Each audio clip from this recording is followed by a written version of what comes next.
Hey, Living Hope family. I hope you find yourself refreshed, rested after this 4th of July weekend.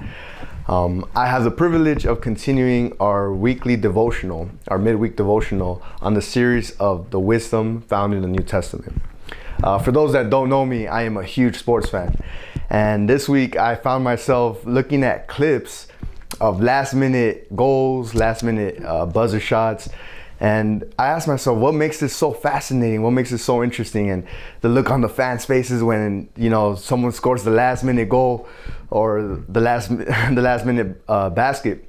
And it's the fact that these players, these athletes arise in the midst of a moment of pressure. And the way they just respond and are able to rise up and score or shoot and make the final touchdown.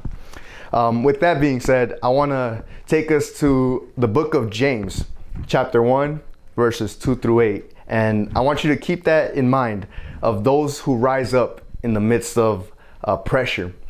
So we look at James chapter 1, verse 2 says, "Consider it pure joy, my brothers and sisters, whenever you face trials of many kinds, because you know that the testing of your faith produces perseverance. Let perseverance finish its work so that you may be mature and complete, not lacking anything." Other versions use the word steadfast, use the word patience instead of perseverance or endurance. But James is encouraging us and saying, when you guys are facing these trials, when you guys face these various trials, consider it pure joy, because this is an opportunity for you to grow in the area of perseverance, which leads to maturity. Verse 4, right? Let perseverance finish its work so that you may be mature and complete, not lacking anything. I know that some of the best stories I've heard from other believers are those that in the midst of circumstances, obstacles, are able to persevere and remain in the path of following Christ. Not to say that it wasn't easy, but these brothers and sisters were able to remain and continue down that path of following Christ in the midst of their obstacle. We continue. Verse 5 says, "If any of you lacks wisdom, you should ask God, who gives generously to all without finding fault, and it will be given to you." So, number one, rejoice in the midst of all these trials that we may face, because it is an opportunity for us to grow in perseverance. But secondly, if we lack wisdom, or if we lack anything, that we should come before God and ask Him, who gives generously to all without finding fault, and it will be given to you. There's been moments in my life, and I'm sure in yours, where when we face these obstacles, the last thing we want to do is come before God and ask, because we perhaps, or at least myself, perhaps don't know how to communicate, or have a hard time coming before God and thinking, why would He care about this little problem? Or sometimes it's big and I just don't have the strength to come before Him.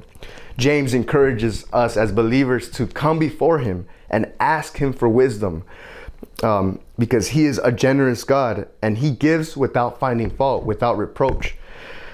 So number one, rejoice in the midst of our circumstances, our obstacles.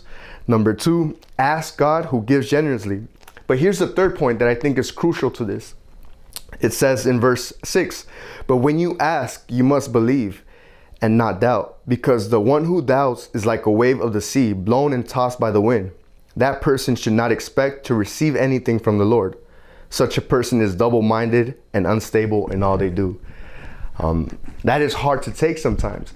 But what James is saying is, if you ask God, who is not only generous and gives without reproach, have faith in that God who you are asking for wisdom.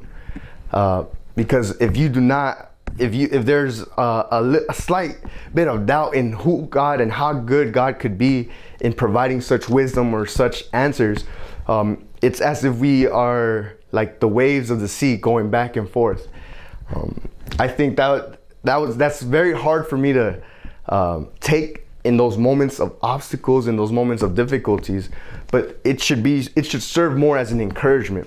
It should serve more in the point of the God that we are asking is faithful and just to respond with wisdom and to give us maybe not the answers that we want to hear, but the answers that are needed.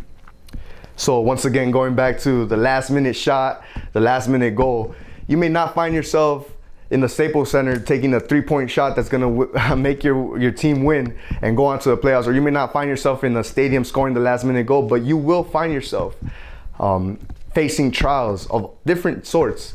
And in those moments, in order for us to rise to the occasion and rise up in the midst of those obstacles, James encourages us to rejoice because it produces perseverance, to ask God for wisdom, and to ask in faith, knowing that God will respond accordingly. Living Hope, have a great week.